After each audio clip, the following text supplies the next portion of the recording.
Welcome to the Divalution, a show to empower, enlighten, and entertain divas and those that love us.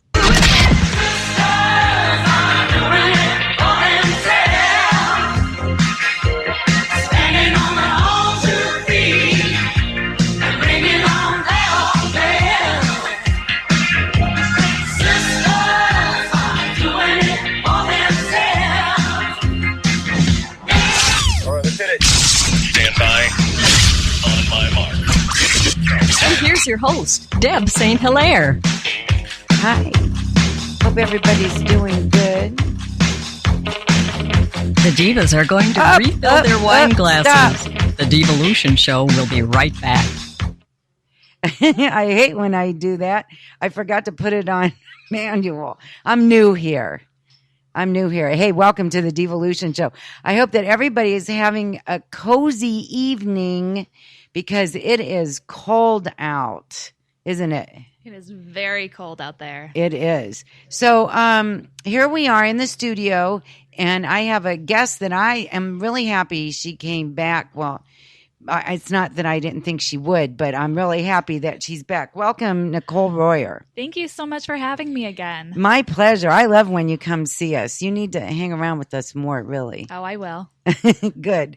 So, you have a lot going on. Oh, yes, I do. And I love that. I love when people bring new things and new ideas, and you always have really cool things to talk about when you're here.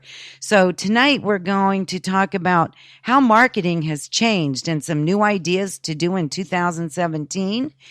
And we're going to talk about Christmas a little bit because this is our Christmas show after all.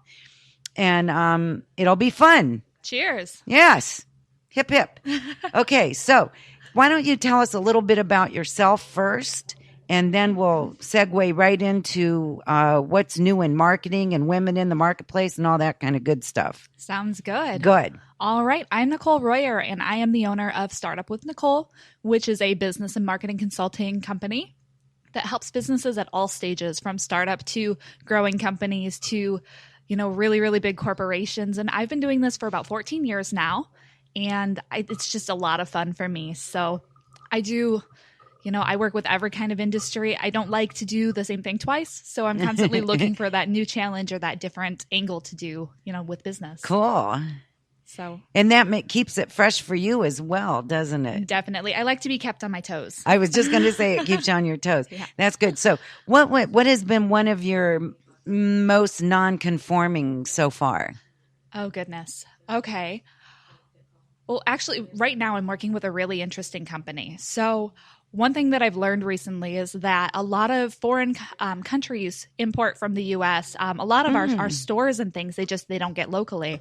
So they use these international shipping companies that kind of consolidate different orders and then package them to reduce shipping costs and ship them overseas.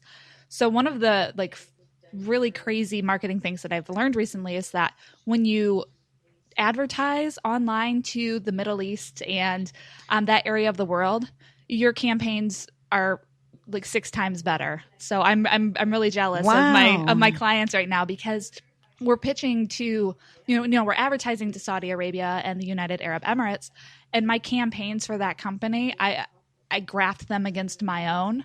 And it was 6 times better for the same amount of money. So that's one of my favorite things that I found this year. Wow, that's cool. It like I said, I'm very jealous. I am very jealous. Why do you think that is? Well, there's not as much competition. So, there are, 12 million people from Saudi Arabia. I think it's 12 million on Facebook, but there's nobody advertising to them. So the advertising costs drop a lot because there's not so much competition. Right. Where for me to try and advertise my company, there's so much competition. It's really expensive. So, Facebook advertising is obviously huge, and a lot of people just don't understand it. So you have to find different ways to do it. And one of the ways that I've found recently is if you can take clients in other countries, it's going to be cheaper. Interesting. Yeah. That would be good for a coach to know. I think so. If you have that Facebook page and you're active and you're engaging and you're looking into doing advertising on Facebook, you have to look for the areas that are a little bit underserved because you'll get more bang Right. for your buck. Oh, I have to write that down. That's really good advice. Yeah. Like I said, it's really interesting. And I literally last week, we've been running ads for my client for a month. And I told him, I kept telling him, I'm so jealous of your numbers. I'm so jealous of your numbers. I said, you know what? Like that sounds like lip service. That sounds like I'm just telling you what you want to hear. Like your campaigns are doing great. You would expect that your consultant or your agency to tell you that. So I plotted it against my information and my client's information. And it was phenomenal. It was ridiculous. And like I said, I'm very jealous. That's fascinating to me. So, you always, not only you, everybody has to stay up on all the latest market trends, and not only stay up on it, you have to be almost jumped ahead. Yeah, you really do. You need to find a way to do what people are doing now better and differently.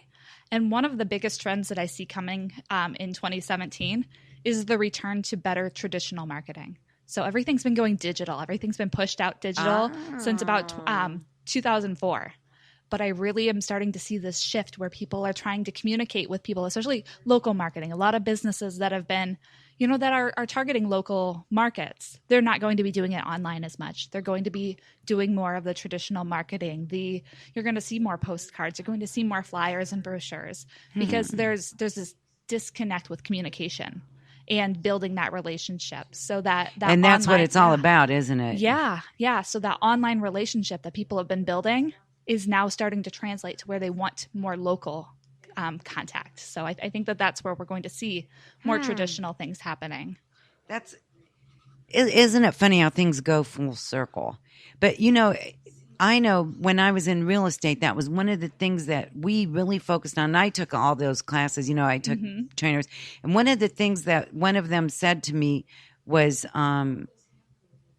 and I've heard this cliche many times since then, people do business with people they know, like, and trust. Yeah, and that's definitely still true. And I've seen that happen in 2016 a lot, where brands went from being brands to being people-driven, to being more personable. And I know that in my own marketing, I've done that a lot, especially the past couple of months, where instead of showing that I'm this put-together organization, I show the human side of business.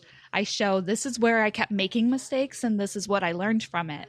And I think that people really relate to that a lot more instead of seeing this put together thing. I think that the photoshopped Kardashian phase is starting to go away, where people don't want to see less plastic. Yeah, they don't want to see the fake version. They want to see the real version. They want to see the real results. So that's where that face-to-face and that different change in communication heading toward those more personalized relationships offline will happen. Oh, that's good. I think that's really good. It's... And you even see, if now that I'm thinking about that, even the ads on television are turning into stories and relationship stories, and right, yeah. Oh yeah, relationship building it's been a huge trend in marketing the past couple of years. If you watch, there's a really good commercial right now. So I love this time of the year. It's Christmas time. U.S. Postal Service. They're doing a commercial with the "I Want a Hippopotamus for Christmas" right, I song. saw Have that. you seen that commercial? Yes. So in that commercial, there's this little girl. She sees a hippo at a zoo. She falls in love. And so her parents buy her everything hippo related. Christmas morning happens. She comes downstairs. She gets excited over the presents. And then she sees a deer out the window. And she loves that deer now. It's showing reality. It's showing, this little girl with something that she's passionate about, her parents supporting it, and how quickly that passion changes. And it's those kinds of stories that people relate to. And I really think that that's why because it makes it real. Yeah, it's something that's more relatable. Rather than seeing a mailman delivering packages and blah blah blah blah blah like they used to do. Well, they're actually. USPS is doing a series of ads on Instagram right now too, where they are introducing their local carriers. Oh, so, brilliant. Yeah, it's really great. I wish that they were doing a little bit more targeted advertising. I saw one from a lady carrier in Iowa But I saw that they were doing this campaign, and I'm like, that's great. That's adding a personality, an actual real life person, a face to the brand. Right. And I think that that's really important. And that's where that relationship building is important in marketing. Very good. So that's kind of cool. I like that whole idea. So that's good. So you have you've been doing this for a lot longer than I thought. What was your life like before you started working for yourself? Before I started working for myself, I was in college to study entomology, which is the study of insects. Wow. Yeah. What a turn of events. I wanted to be a research scientist. I ended up getting my degree in psychology just because everybody was like, you don't really want to play with bugs for the rest of your life. Fast forward, almost a decade and a half. And yes, indeed, I do want to play with bugs every day. So it's funny, but that's what I started out. I really wanted to be a research scientist. And what I found was while I was in college, I worked full time. I worked in an architecture firm. And my boss and then one of our clients who owns one of the largest commercial real estate companies in the U.S. took me under their wing and taught me about business because they saw that, one, I'd been starting businesses since I was little, and they learned about that, from just conversations. And they saw that I was working full-time, going to school full-time. I had this little catering thing on the side, and I was constantly just working. So they saw something in me, kind of took me under their wings, taught me about business and especially the consulting side of business. And I haven't done anything since. That's all I've done. I love how you find your path in the most unknown areas. I mean, who would have thought that that's where it would have led you? Yeah, not me. Like I said, if college Nicole thought that she would be playing with bugs the rest of her life, and she still is, but now she has this job that supports that. It's interesting. Cool. Yeah. And I love when you're good at something, you know that you're good at it, and you run with it and make it your life. So, and obviously you're very passionate about it because you write new programs all the time. Why don't you tell us about some of your programs? Yeah. Past and present. Perfect. Yeah, I've got a lot. So I went on a very full disclosure, manic state earlier this year where I wrote out all of my strategy for my business for the next year and a half. So all the way through the end of 2017, I have it planned. So each month I'm coming out with a new course or a new workshop, new piece of content, and I'm covering that topic on my social media. So there's constant resources and information and advice coming out. So I just finished last week, I did a webinar about productivity, time management, and habit building called Boost Your Productivity for 2017. Love it. So that was a lot of fun. And then in January, we're really kicking off the year hard for businesses and teaching them the digital marketing skills that they need to succeed. So I'm doing a workshop, an online workshop where we're going through different steps of business so that you can build a tailored plan for your business, because I don't do cookie cutter. And then I'm releasing at the end of the month a workbook called 10-Step Marketing, which helps small businesses that just can't afford to bring somebody on board or can't afford to outsource it, so that they can learn enough to build a strategy that actually works for them. Great. I'm in. Sounds good. Yes.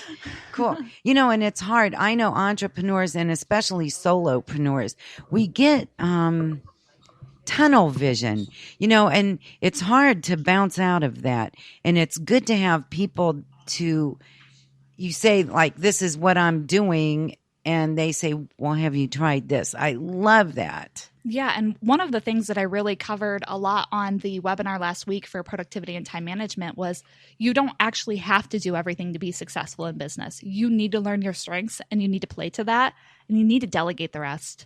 You need to find people who can pick up that slack. If you have a task that you just keep moving from day to day and it's not getting done, it's creating so much mental clutter that not only is that not getting done, but a lot of other stuff isn't getting done because you're thinking about that one thing. So you need to delegate it. You need to get it off your plate. Get rid of it. I've become very good at that. I don't have to dabble in as much, minutia as I used to. I deal with the things that I'm good at. I try to keep my specialties diverse, but I do want to know a lot about it, and I want to be able to offer a lot to my clients. And I can't offer that if I've got my head in 20 different things. Right. And that's one of the things that I struggle with, and I think a lot of solopreneurs do. And sometimes, and I